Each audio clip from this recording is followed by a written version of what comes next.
E3 time! More specifically, E3 2019 time, which, much like the Electronic Entertainment Expo, I shall be covering in three parts. The first part will be hopes/predictions, kind of like a tea time. The second part will be me reacting to the Nintendo and Microsoft events, maybe some others if I can fit them in. And the third part will be uploaded about, say, a week after E3, where I'll be discussing the games and potentially some that may have fallen under the radar. The artwork for this E3 2019 series has been done by the artist Loki3K and features my OC Nanka and his OC Purasu gaming together. I think it's adorable and I think it fits the gaming theme of E3.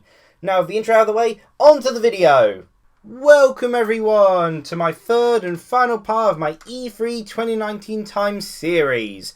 This third and final part will be the discussion part because, well, E3's gone by, it's finished, the videos have been shown off, the games have been shown off and all that sort of stuff. So I've sort of looked up the sort of things, any of the extra details that may have gone lost through all the big game announcements and such. So I've sort of seen some of the smaller games, some of the smaller details and come out and all that sort of thing. And so now I'm planning to discuss what I saw at E3, both the, again, the games shown as well as the conferences themselves. For instance, whilst I recorded my reactions to the Microsoft and Nintendo E3 conferences and presentations, whatever you want to call them, I also watched the Ubisoft and Square Enix presentation. So I've got a little bit to talk about that as well.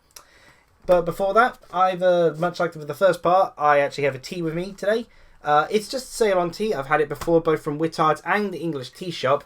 And this one is from New English Tea. Apparently, my oldest brother, I believe, got me it as like a Department of Tea rations box of Ceylon tea.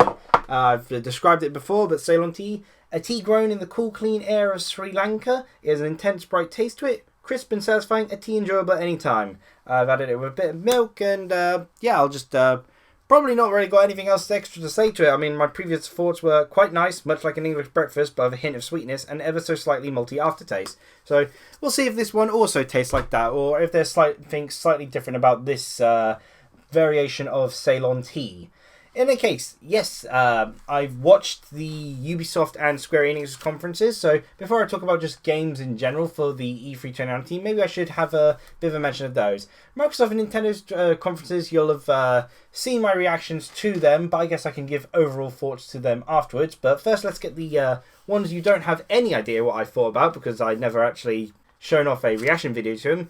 Ubisoft E3 2019. Well, the intro was quite nice, and Assassin's Creed Symphony was a bit different to the Just Dance performance. Of course, they had a Just Dance performance in there, of course, because it's like the 10th anniversary of Just Dance, and Just Dance is still keeping the Wii alive for some reason. I mean, I love the Wii, it's my favourite video game console of all time, but really weird to have Wii games still coming out in 2019. But yeah, Ubisoft's presentation was outright awful, like hilariously bad. The only reason it was enjoyable was because I was watching it via the Nintendo live stream, and there were just so many jokes being made in the chat. I mean, heck, to point out how bad it is, they mentioned politics, specifically British politics, with Watch Dogs Legion, because the group I expect to be able to have the best presentation of British politics is the French. I mean, we've never had any problems with them. There's no problems with our relationship with the French. I'm sure they would present our politics perfectly fine. So them mentioning that in their Watch Dogs Legion presentation made things a little bit awkward. There was also a lot more swearing than I would have liked to have heard. I mean, admittedly, it was a pretty accurate representation of London, but there was a lot of swearing throughout, generally a lot of it. I mean, they had video game TV shows and just lots of random stuff popping up in the Ubisoft presentation. Watch Dogs Legion might have my interest, but I haven't even played through Watch Dogs 2 yet, and the lack of a consistent character, not really feeling it. Cool idea, but not really my cup of tea. I mean, it wasn't that there was there was some highlights to the Ubisoft thing. I mean, Roller Champions, a new IP, it visually stood apart from the rest of the games they were showing. They were like, you look through E3 2019 sort of list of games, you look through the Ubisoft section, it's just a whole list of Tom Clancy stuff. It's ridiculous. It was just so many guns and stuff. So Roller Champions was a nice sort of breath of fresh air. But the main thing I got to give credit to is the new IP from Assassin's Creed team, a mythos-focused game called Gods and Monsters. Not really many specific details at the moment, but the fact that there's not an Assassin's Creed game coming out this year is mind-blowing. Like, what? That's unheard of. It's nice to see them finally take a break and work on something else, and also to be given the time to take a break and work on something else. No Assassin's Creed this year. Wow, it's just unexpected at this point. It's just one of the things you expect, like the EA yearly franchises. Speaking of EA, they had like a little play presentation thing, like outside of E3 or around the same time. Didn't really watch that. I watched Maximilian Dude's reaction to it, and that was all. But I gotta say, in terms to E3, EA, easy to slip up that with E3, EA, E3, EA, E3. Really weird to see that their Star Wars game is actually looking kind of cool. It actually looks pretty good. Apparently it's inspired by Dark Souls and Metroid, and I can certainly see where some slight influences from that. Not very obvious, you know, it's not like a direct comparison sort of thing. But you can see where the influences in the design comes in. But yeah, Star Wars Jedi Last Order from, I think it's Star Wars Jedi something, I've written the Fallen Order. From EA, looks surprisingly good. I think Rafi's somewhat interested in it. I mean, neither of us are Star Wars fans, and we would play through Lego Star Wars, but that was hilarious. But yeah, EA's Star Wars game looking kind of good. It's weird to say an EA game is looking good nowadays, but yeah, there was also the Square Enix E3 presentation, which honestly, in terms of overall the presentation of their presentation, the way they went about it, honestly, I think Square Enix had the best this year. I think I said the same thing last year, but they had a really cool sort of like setup to theirs, where they had like these this sort of artwork gallery sort of picture frame thing, kind of Castlevania-esque in a way, sort of painting portraits. As they went through one game to the other, they showcased their games. They started off with, like, say, Final Fantasy VII Remake, and they explained stuff. They talked about it. They discussed it. This was very lacking in comparison to a lot of the other E3 presentations. They'd show a game, occasionally with gameplay, but they wouldn't explain a game. A lot of games weren't very clear in their concept just from gameplay alone. I needed someone to sit down and talk about it. There was only a few games which really got that good of a treatment. Later on with the Nintendo one, I can mention Luigi's Mansion 3. They actually talked about Luigi's Mansion 3. You got an idea of what it's about and what new stuff is in, and, you know, all that sort of thing. Square Enix honestly had the best of that sort of stuff. They explained Final Fantasy VII Remake. They explained Life is Strange, Octopath Traveler port, PC port, you know, Dragon Quest 2 Builders, Dragon Quest 11 S. You know, they discussed things, and that was really nice to see. As of course here, of course, the Square Enix had Final Fantasy Crystal Chronicles Remastered. It's got English voice dub and online capability.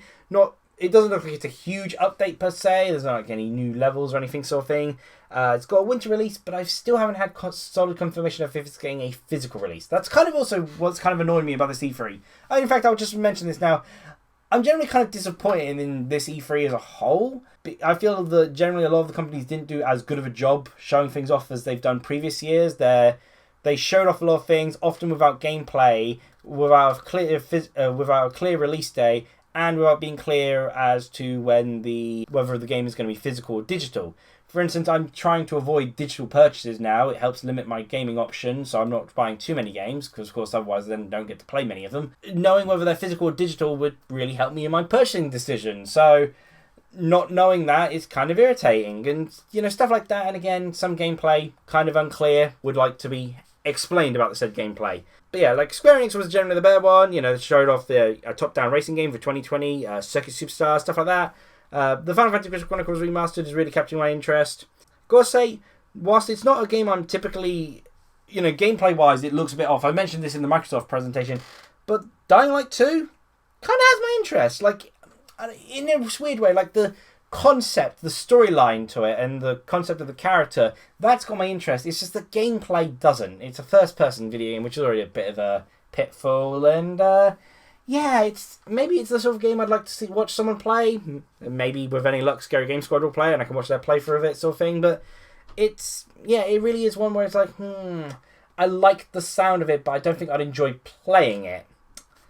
But yeah, the Square Enix in general, I feel, had the better presentation. You know, they actually discussed their sort of matters. You know, other things they had. You know, Final Fantasy VIII was actually getting ported. They got that Avengers game by Crystal Dynamics. I think that's worth considering that for Silverwing. And stuff like that, yeah. But that was the Ubisoft and Square Enix presentation. And And I guess I kind of already just, suddenly I had just felt like I had to talk about it. The E3 matter I brought up in my overall opinions of E3 kind of reflects my views of the Microsoft and Nintendo one. I feel you may have gotten a grasp of that. For instance, the Gears of War one made no sense. They showed someone, I believe, actually made a comment that it felt like some of these companies went backwards in their presentations, which I feel is very true. Gears of War Halo Infinite last year Gears of War had some gameplay trailer and such. No gameplay footage this year. I mean, heck, they showed off their new game mode via a cinematic. Not even the main campaign, but the game mode. And the way the trailer was done for the campaign made it feel very unlike other Gears of War's games, for instance. Not that I have an interest in Gears of War per se, but it was probably the most striking point, the most obvious example of, wow, this doesn't help much at all. Nintendo, for instance, I think you may have gone for my reaction video if you've seen that. Nintendo's had things that would have interested people, but they were all kind of known before. In fact, that's generally kind of a problem. There's very few new game announcements, a lot of them from the companies. Nintendo's big focus ones were, of course, nothing that we didn't already know about. And there was nothing that really sort of convinced me whether I'd purchase it or not, per se. Like, for instance, Abyss Chain. I was already in the mind to purchase it before, so stuff that they showed... Sorry, not Abyss Chain, Astral Chain. I keep making that same mistake. Astral Chain, I was already in the mind to purchase it before, so their new trailer... And they'd already revealed the release date beforehand. So the new trailer didn't really sway me. It's like, I'm still interested. And, yeah, a lot of the big announcements for the Nintendo were, like, DLC and stuff like that, or just stuff that I really don't care for. Like, I have no interest in Animal Crossing. It really just feels so boring. This looks more... like it's actually got gameplay to it sort of thing, but I find it it's a poor man's Harvest Moon to me.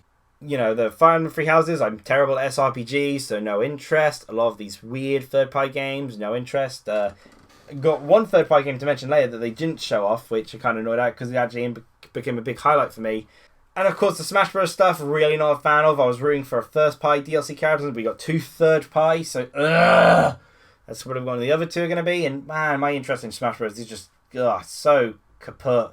Like, the game it's in bad per se, this latest one, it just doesn't grip me. Lack of story mode does kind of... I mean, it does have a story mode, but I don't think World of Light's a very good story mode. It's not a subspace per se. It's not something I'd want to repeat. I guess it's more specifically talking about the games at this data point, but yeah, there wasn't too many games announced per se for this year that, there's something like, I really want to purchase this now sort of thing. And, again, lots of things were kind of unclear. So really not the best of E3s for me. There are games I'm interested in, but a lot of them are games I was already interested in, and I don't feel I really got more shown off, enough shown off that was like, I really wanted to know this. The only things I really wanted to know for the games that I was already interested in were, when the heck are they releasing, and are they physical or digital? Those are the only two things I need to know, pretty much. A lot of those games already interest me. I just need those two things clarified, and I have not had clarification. I've actually been waiting for little bits of news to leak out sort of thing. Not much luck. I mean, the Xbox side, it doesn't help that my main site for that said info was Pure Xbox, but that closed down. And I'm not really as invested in Nintendo Life pretty much ever since the Switch came about. And the site, I feel, has gotten worse the more popular it became, ironically. But yeah, so let's talk about some video games then. The video games that may have caught my eye. Of course, feel free to tell me your opinion of what you thought about the E3 presentations. Who do you think did a good job? Who do you think did a bad job? Heck, I didn't even watch Bethesda's, so I have no idea what theirs was like. Let's say I'll mention about 10 games, maybe some special mentions. So, first off, RPG Time, The Legend of Wright. This is one of the clearest examples of a game that caught my interest, but really needed someone to come up on stage and explain things, because I have no idea what the gameplay is. It looks like it's fun. The visual style is very distinct and everything, and it looks like it could be fun. But I still don't know the exact gameplay. It was a bit too random to have a clear idea of what it is. I mean, I'm assuming it's an RPG. RPG Time being its title kind of helps. But is it action RPG? Is it turn-based? What? It's not too clear on that. But it has gripped my attention. Of course, I do worry that it's going to be a digital-only game. And I don't think what I've seen is enough to convince me to purchase it if it's digital-only. Likewise, another game that, if it's digital-only, I'll pass. But if it's physical... very solidly maybe. Panzer Dragoon is getting a remake. The Sega Saturn cult classic. What? Is cult classic the right word? I feel it's the original Panzer Dragoon is popular enough that people have heard of it. Probably Panzer Dragoon Saga as being such an obscure one that it's starting expensive and hard to get. But Panzer Dragoon, sort of a Sega Sega-made rail shooter where you're on a dragon sort of thing. And it's one of those genres that I don't play too often, but maybe it's my love from the light gun era sort of arcades, which is pretty much the only arcade machines I've really got to play around here in the UK. But Panzer Dragoon has my interest. I like railgun games. It's a genre I don't explore too often, but it's one I really like. So Panzer Dragoon remake, if it gets a physical release, then heck yeah, I'll definitely consider it. It's very likely that I would purchase that for this year. And it's got a winter release date, so with any luck, that's winter this year sort of thing. At number 8, Trails of Mana. I believe I mentioned this within the Nintendo E3 reaction part, that I have a conflicting history with the Mana series, because the Mana entry that I do like is Children of Mana on the Nintendo DS. It's apparently the black sheep of the franchise, and from what I've heard from sort of discussions online and such, and forums, people don't like it very much. At least Mana fans don't like it. Fans of like Secret of Mana and such don't like it. Which is funny, because my friend played Secret of Mana on the SNES Mini, and I got to play a bit as well because of the co-op sort of thing. And it wasn't that great. It was okay. Like, if I had to pick a top-down action RPG on SNES, like Legends of the Link to the Past would easily go, be a better choice sort of thing. Even with co-op, which co-op's usually the big thing which really appeals to me, but honestly, it wasn't super fun, at least particularly compared to Children of Mana. Children of Mana was a heck of a lot more fun. So it's interesting that with Trials of Mana, I keep calling it Trails of Mana, I've even written it down as Trials of Mana. So I'm a little bit on the fence, but it's a remake of the third entry, which originally was Japan only. It's got a lot of cool concepts. You pick your main character, and then you can meet up with 2 other characters out of the 7 RPG characters that are in the game. And you get different story interactions and such, depending on what your 3 team members consist of. And the remake has it looks like a third-person action, behind-the-shoulder action RPG sort of thing, rather than top-down sprite-based. The remake's graphics look beautiful. It's such a colourful game, and it's great to see it sort of explored outside of the sprite zone as well. So yeah, it definitely has my interest. It's next year, but again, if it's got a physical release and if there isn't much competition, I think I will actually purchase it despite my conflicting history. I think this, I feel confident in it. Number 7 on my list, the 7th game I listed down, I kind of did a ranking sort of thing, but this one is like one I'm super excited for, but had a terrible showing at E3, which is why I'm mentioning here, Pokemon Sword and Shield. I'm excited for Pokemon Sword and Shield. A lot of what I've seen does interest me, but by gosh, everything they announced at the E3 was just like getting all the bad news out of the way. I mean, heck, their actual presentation featuring Pokemon Sword and Shield barely showed off anything. It was like, here's the newest waifu for you to make porn of, sort of thing. And, they didn't even show off the 2 Pokemon. We only found those out because people who played the demo posted them online, sort of thing. Impidimp looks pretty cool. But yeah, I'm excited for Pokemon Sword and Shield. I wish it had more of a showing, but they did that already with the Pokemon Direct beforehand. I really feel that having that as part of the Nintendo E3 presentation would have really helped. It would have given me something for me to be personally excited about. But hey ho. Dragon Ball Z Kakarot. It's a CyberConnect 2 made RPG Dragon Ball Z game. It's nice to have a break from the fighting game. So honestly, the fighting system to it looks a lot like Dragon Ball Z Universe 2. But it's interesting that it's going back to an RPG sort of thing. And whilst it is exploring the Dragon Ball Z Universe storyline again, which I think Dragon Ball Z Universe had the advantage of exploring original content via your original character, via the sort of unique characters, as well as exploring different alternative ways of the history of Dragon Ball Z. Dragon Ball Z Kakarot feels like ground we've already explored, but at least it's been done in a different way. It feels like Legacy of Goku revived as like a 3D action game sort of thing. Kind of like Trials of Mana is to the third Mana game sort of thing. This is getting a little bit long, so let's speed up a bit. Final Fantasy Crystal Chronicles Remastered Edition, I already mentioned in the Square Enix portion. Really glad to see that, and again, really excited for when it comes out. Please be physical. I really don't want a digital purchase it. It's one of those games that I will purchase if it is digital, but that's because Rafi will kill me if I don't, because he loves that game and wants to play through it together. Maybe as a Grin Brothers playthrough, because he wants to play through to the very end. 4, Astral Chain. Wow, thank you. I managed to say that without mistaking it for Abyss Chain. Some more details got shown off of the fact that you could customize your character. The boy and the girl, the brother and sister. You can customize them, not by a huge degree, but to a minor degree, customize their hair length and such. And again, it's a kind of... It looks pretty cool. It's like Platinum Games with a kind of slight Pokemon concept to it. More like done in a wonderful 101 kind of way. You kind of like steal an opponent and then suddenly he's your ally sort of thing.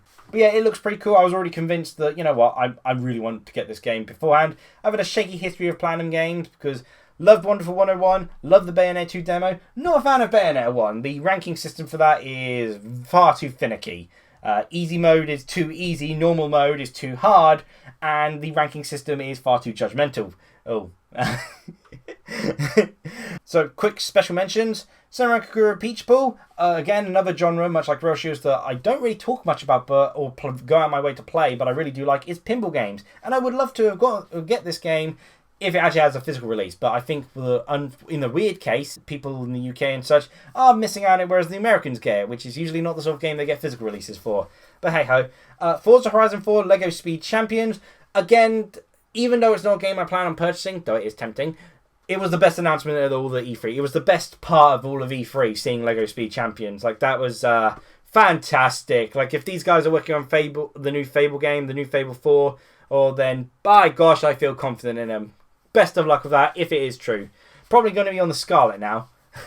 Phantasy Star Online 2, again, mentioned that already before. If I had a Dreamcast, if I had online when I had a Dreamcast, I'd probably be really into Phantasy Star Online. Not a good history of MMOs, but I'm glad to see that Phantasy Star Online 2, is making overseas. That's a huge thing. That's a huge surprise. Dragon Quest 11S, on the fence, big turn-based RPG. I'll probably never, ever, ever, ever, ever complete it. But it does tempt me because it's a very traditional turn-based RPG, and I really do like those. And the last one I listed here was Luigi's Mansion 3. Again, they had a really good showcasing. It's a game I probably enjoyed playing, but it's also a game that's more Rafi's alley. Rafi really likes Luigi's Mansion games, so that's not something for me to purchase for myself. That's something for either him to purchase for himself or for me to purchase for him as a present. Now let me try some of this Ceylon tea, which admittedly I've already had before, but not this variation.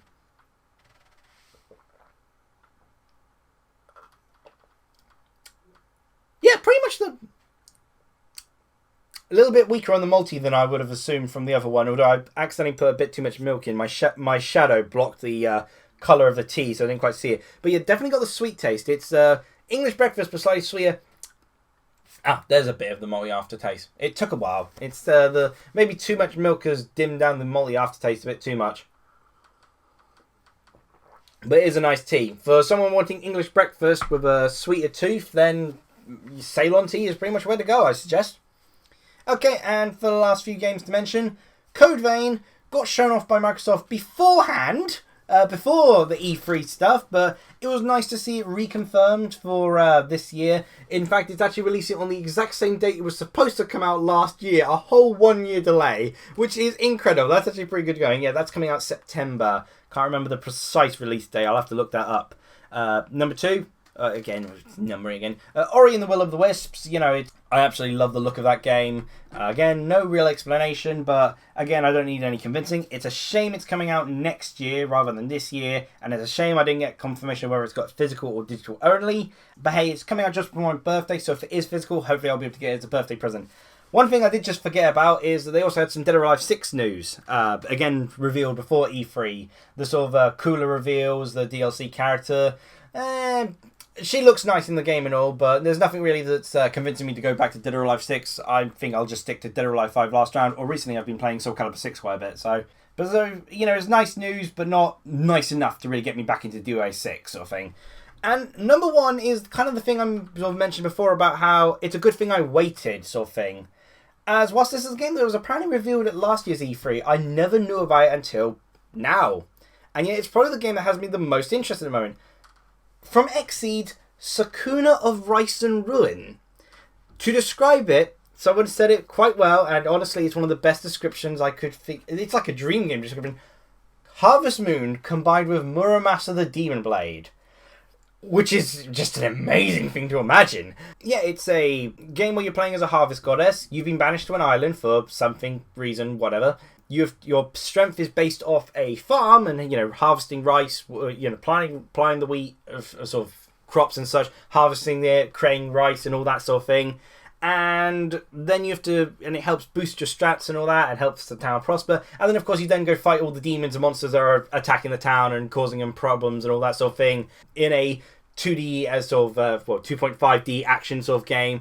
Again, it's like a combination of Harvest Moon with Muramasa the Demon Blade, which admittedly some people may not have played Muramasa the Demon Blade, which I highly recommend you do. A Vanillaware game, action sort of hack and slash. It is beautiful and a ton of fun to play.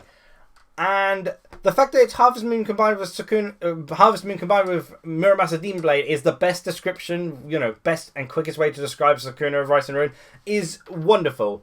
It's a game I didn't even know about before, but oh gosh, if it gets a physical release, this is a definite purchase. Heck, it's tempting as a digital release, and that's kind of the thing, like, this was completely new to me. It wasn't new to E3, but I didn't know anything about this game before, so seeing it kind of makes it feel a lot more special than a lot of the other games, which I already knew about. They already kind of revealed a lot of them before. And at least this one, from the trailers alone that I've seen XP's put out, I got a clear idea of what the game is about. Whereas a lot of them, the ones that have interested me, I haven't had a clear idea what they're about. It's intrigue at this point. So yeah, those are my thoughts on my, E3 2019, my discussion points, and this has been my E3 2019 series. I'd like to say once again a thank you to Lockie3K for the artwork that I've used for this E3 2019 series to give it a bit more pizzazz, as it were. His OC Purasu is absolutely adorable, and it's great to have another artwork of Nanka playing video games, and particularly Nanka playing video games with someone else. So yeah, thank you very much for that, and I hope you enjoyed watching this video. Share your thoughts below in the comments, and I'll gladly discuss them with you. Cheerio!